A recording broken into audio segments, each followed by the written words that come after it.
Hey there, friends. Good to see everybody. I just like to keep a sort of contemporaneous timeline as part of my chronophile to make these videos. In other words, I'm not counting on a huge audience in real time or even in the near future. It's more about what was I up to back in 2023, February 12th today. Here's the Hugh Kenner biography I've talked about because we met as kids just a few videos back. I talked about our meetup, thanks to Trim Tab Book Club. Very, very fine. On the 100th anniversary of his passing, Hugh Kenner is a great humanities scholar, and I think that's where I keep going back to. Like, I came to Synergetics through Norman O'Brown, you could say.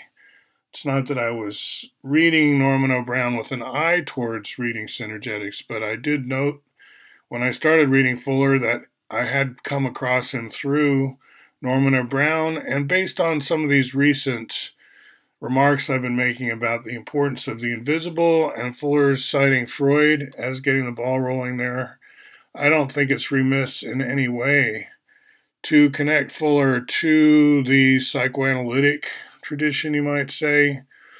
I think that's where you find Applewhite in some ways. He said he was into Synergetics for the psychology, I think, although he also had an interest in architecture and crystallography and all these things. But again, crystallography is a lot about invisibility, isn't it? And secret meanings or secondary meanings or occult meanings or non-literal interpretation. Synergetics, for those who don't know, uses all kinds of STEM vocabulary and concepts, but it doesn't mind being metaphorical. Whereas traditional science writing, except for psychology pretty much, treasures literal truth. That's the kind of truth they like the most. Whereas some of us elitist humanities people, we sneer at literal truth. That's like the most dumbest kind, right? And if there is absolute truth, it's certainly not literal. How could it be? That's so crass. But that's just being, I guess, snobbish or something. So I just wanted to reassure readers on my blog, for example, that I am paying attention to current events. It seems like I can get lost talking about Spruce Goose or something from Oregon history, or most recently, Japanese fire balloons sent over to Oregon to hopefully set fire to the place. Apparently, a lot of Japan people, a lot of Japanese thought these fire balloons were working, and they were like consumed with images of how they'd set the U.S. on fire, and this sort of fed their feeling they had to attack now because they'd already done this horrible damage. Of course, most people didn't even know about these balloons. I didn't really say much about what Doug's role was. My understanding is I think he was both good at radio and they had him monitoring forest fires there for a while. Talking about Doug Strain, a few videos have been devoted to a few snapshots of his life. I would encourage you to just do more research because my stories are not packed with information, I admit it.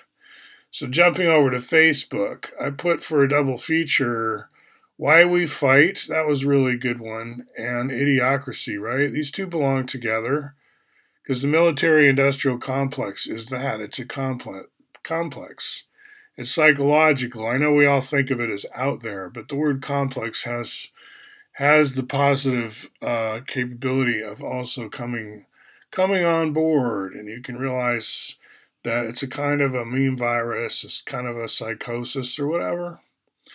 And it really has, I think, dumbed things down. Like, I am paying attention to all this Nord Stream 2 stuff. There's some cool Bismo ideas there. Business mobiles, right? I won't call those Mad Max. They're very luxurious, right? I like the desert and the foresty looking environments there. But scrolling up, the Seymour Hersh thing has come out recently. I'm really glad he's still on operation. If it wasn't for him, where would we be? I mean, it's great that there's still a real journalist or two around. The fight against journalism has been intense, and for the most part, there isn't any. But I say to Carolyn here in connection, okay, a few things.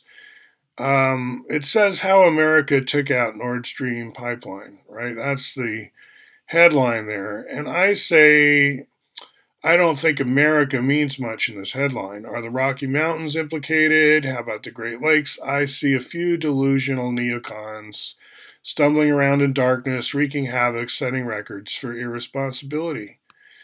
And I also talk back to Idiocracy. I talked to Carolyn Kilmer here, one of my friends, about how in the Bucky world, one of the narratives goes, in other words, Bucky's narrative. Most people who read Bucky don't try to follow his narrative through Grunch of Giants. It's like, oh, well, that's interesting, Bucky, but I'm not on board. But I'm an exception.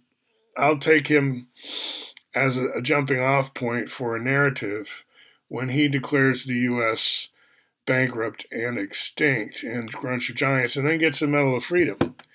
See, I think it's kind of proof what he's saying, given our secondary literature is so piss poor and people are such cowards and journalists don't write about it. That's proof to me that there's no proud nation of the brave anywhere in this picture, right? These are really very cowardly people. And the fact that the math curriculum is still completely ignorant of the unit edge, unit volume tetrahedron idea, all of that is proof positive to me that if there ever was a USA, it certainly is gone by now. Because look at what wimps people are. These people don't deserve to call themselves Americans. They do, and they puff up with pride. But gosh, what sniveling little cowards. Anyway, I write to Carolyn. In my view, the USA ended in the early 1980s. It's like ancient Rome. No one at the time said the Roman Empire was done. Charlemagne was still boasting his title as Roman Emperor around 800 AD. I think it's later than that, right? We still have political parties. Uncle Sam, though, is dead, RIP. That makes me a patriot because I hold him blameless for all that's done in his name, illegally and by cowards with no title to the government they pretend is theirs. So that's back to closing time. Closing time is about how we were entering an age of farce. And when you think of like the Clinton times, what were we talking about through the Clinton times?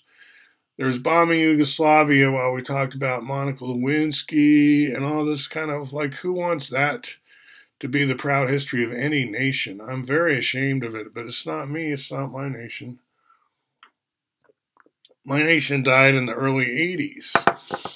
And we've been kind of cultivating, my pirate party, that is, has been kind of cultivating that look of the dead Uncle Sam, which is everywhere in the culture. I think we all feel it. That we're looking back on Uncle Sam, right? It was a good run, and we're grateful. But what was happening now, people in the White House now, it's kind of like monkeys overriding the place. It feels like Aguirre, Wrath of God in the final scene or something like that. I would not dignify what goes on in D.C. as the governance of a great superpower. There's nothing like that happening. It's just complete farce. Complete farce. So that's kind of what we predicted. That was the prophecy. So it's very easy for me, as a Fullerite or Buckyite or whatever, to just go with his narrative that the USA we've known is bankrupt and extinct. And then he got the Medal of Freedom. Did you read about that in the New York Times? Check out the new bio. It has some details. All right. So that's where I'm at. Talk to you soon.